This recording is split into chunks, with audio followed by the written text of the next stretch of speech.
അടുപ്പിലൊരു ചട്ടി വെച്ചിട്ടുണ്ട്. ഇത്തിരി വെളിച്ചെണ്ണ ഒഴിച്ചിട്ടുണ്ട്. അതിലേക്ക് സവാളയും ആവശ്യത്തിന് ഉപ്പും ചേർത്തിട്ടുണ്ട്.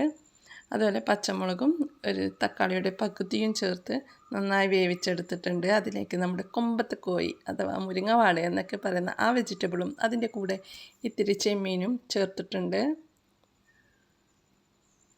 ആവശ്യത്തിന് വെള്ളവും ചേർത്ത് ഇത്തിരി മുളക് പൊടിയും മഞ്ഞളും മല്ലിയും കൂടി മിക്സ് ഒരു ടേബിൾ സ്പൂണോളം ചേർത്തിട്ടുണ്ട്.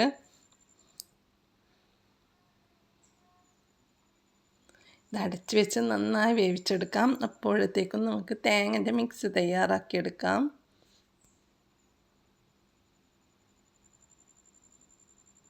നല്ല ടേസ്റ്റുള്ളൊരു അടിപൊളി കറിയാണ്.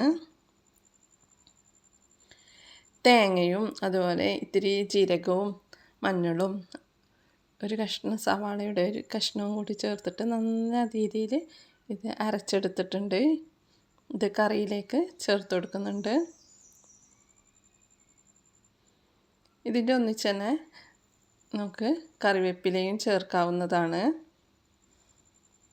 നമുക്ക് ആവശ്യത്തിന് വേണ്ട വെള്ളം ചേർത്തിട്ട് ഇത് ഒന്ന് തിളപ്പിച്ചെടുക്കാം. ആവശ്യത്തിന് കറിവേപ്പിലയും ചേർത്ത് നല്ല ടേസ്റ്റുള്ള അടിപൊളി കറിയാണ്.